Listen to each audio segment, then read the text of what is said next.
దాని గురించి మనం మాట్లాడుకోవాలి. ఇవాళ అక్కడ ఉన్నటువంటి సామాజిక వర్గాలు కనుక చూస్తే మన అందరికి తెలుసు, యూపీ హర్యానానే ప్రత్యేకించి కుల ప్రభావం ఎక్కువ ఉంటది. అక్కడ జాట్లు, దళితులు, అహిర్లు అంటే యాదవులు మూడు సామాజిక వర్గాలు చాలా ప్రధానమైనటువంటి రాష్ట్రము. ఇవాళ మెజార్టీ వర్గాలు అందరూ కూడా ఇవాళ కాంగ్రెస్ పార్టీ వైపున చాలా స్పష్టంగా తీర్పిచ్చారు. ఈ అందరినీ కూడా బీజేపీ అక్కడ వంచింది గత 10 సంవత్సరాలుగా. ఇవాళ అదే విధంగా కాశ్మీర్ గురించి కూడా డిస్కస్ చేద్దాం. ఒక్క రాష్ట్రం గురించి విడిగా డిస్కస్ చేద్దాం. ఒకసారి ఇప్పుడు లేటెస్ట్ గా ఉన్నటువంటి ట్రెండ్స్ ఒకసారి నేను చెప్పబోతున్నాను. హర్యానాలో 90 స్థానాలకు గాను భారతీయ జనతా పార్టీ 21 స్థానాల్లో, అలాగే కాంగ్రెస్ కూటమి 67 స్థానాల్లో, ఐఎన్ఎల్డి 1 స్థానంలో, ఇతరులు 1 స్థానంలో అయితే లీడ్ లో కంటిన్యూ అవుతున్నటువంటి పరిస్థితి. ఇక జమ్మూ కాశ్మీర్ లో భారతీయ జనతా పార్టీ 27 స్థానాల్లో, నేషనల్ కాన్ఫరెన్స్ కాంగ్రెస్ కూటమి 40 మంది అభ్యర్థులు కొంత లీడ్ లో కంటిన్యూ అవుతున్నారు. ఇక పీడీపీ 3 స్థానాల్లో లీడ్ లో కంటిన్యూ అవుతుంది. ఇతరులు 10 స్థానాల్లో లీడ్ లో కంటిన్యూ అవుతున్నటువంటి సిచ్యువేషన్ అయితే ఉంది. రామూర్తి గారు ప్లీజ్ కంటిన్యూ. అంటే ఇప్పుడు మిత్రులు చెప్పినట్టు ఊకే దేవుని చూపెట్టి ఓట్లు పొందుకుందాం, మతాలను చూపెట్టి ఓట్లు పొందుకుందాం, లేదా అబద్ధాలతోటి ఓట్లు పొందుదాం అంటే అది 1-2 సార్లు మాత్రమే సాధ్యమైంది. ఈ రాష్ట్రంలో మీకు తెలుసు, ఖచ్చితంగా పచ్చి అబద్ధాలాడి అధికారంలోకి వచ్చారు.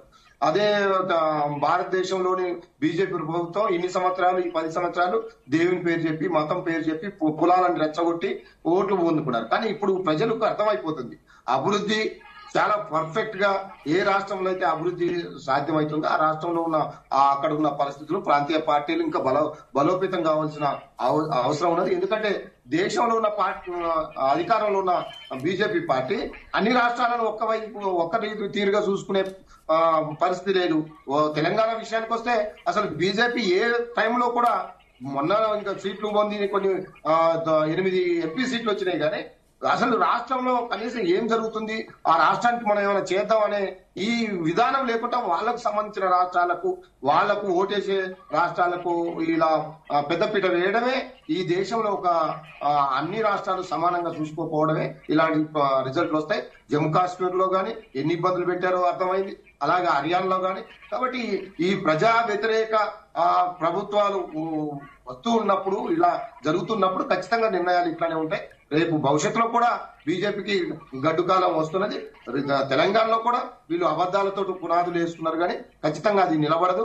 త్వరలో మళ్ళీ బీఆర్ఎస్ ప్రభుత్వం ఇక్కడ తెలంగాణలో కూడా వస్తుంది. కాబట్టి దేశంలో ఒక ప్రత్యేకమైన వాతావరణం ఏర్పడాల్సిన అవసరం ఉన్నది.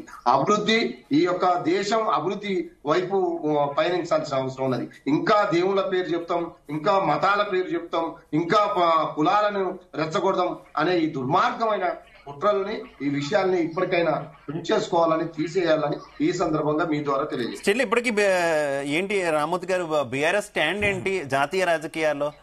గతంలో 2 అటు కాంగ్రెస్ ని మీరు దుమ్మెత్తిపోశారు, భారతీయ జనతా పార్టీని దుమ్మెత్తిపోశారు, ఒక 3వ ప్రత్యామ్నాయ కూటమిని తీసుకొస్తా ఉంటూ కూడా కొంత హడావిడి చేసినటువంటి పరిస్థితి.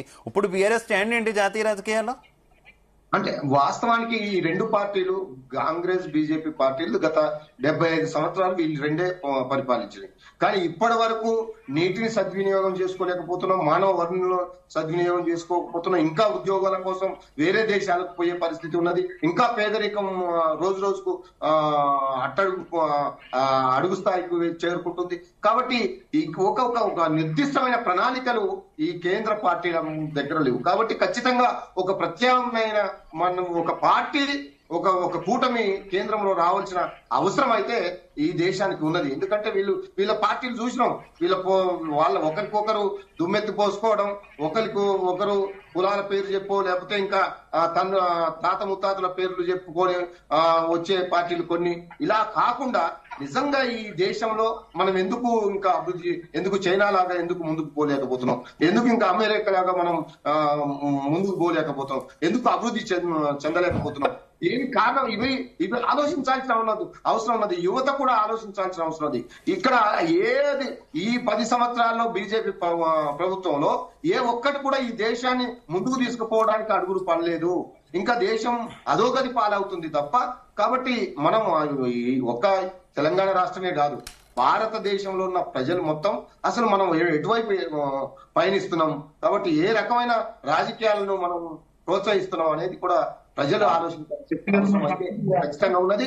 బీఆర్ఎస్ పార్టీగా ఇంకా ఖచ్చితంగా ఈ దేశంలో ఎదిగే అవకాశం మునుముందు ఉంటదనేది నా రైట్ రైట్ మనతో పాటు ప్రొఫెసర్ గాలి వినోద్ కుమార్ గారు ప్రముఖ విశ్లేషకులు జాయిన్ అయ్యారు. అలాగే ఆయనతో పాటు కాంగ్రెస్ పార్టీ లీడర్ ఆది శ్రీనివాస్ గారు కూడా మనతో పాటు జాయిన్ అయ్యారు. ఇద్దరికి కూడా వెల్కమ్ చెప్తూ వినోద్ కుమార్ గారు మీతోనే స్టార్ట్ చేస్తున్న. వినోద్ కుమార్ గారు, ప్రస్తుతం ఉన్నటువంటి ట్రెండ్స్ ప్రకారం ఎగ్జిట్ పోల్స్ ఇచ్చినటువంటి ఫలితాలే ఎగ్జాక్ట్ పోల్స్ అయ్యే అవకాశాలు అయితే ఇప్పటి వరకు కొంత కనిపిస్తున్నటువంటి పరిస్థితి రెండు రాష్ట్రాల్లో కూడా, అటు హర్యానా కావచ్చు, జమ్మూ కాశ్మీర్ కావచ్చు. ఏంటి మీ విశ్లేషణ ఏంటి, ఏమనుకుంటున్నారు?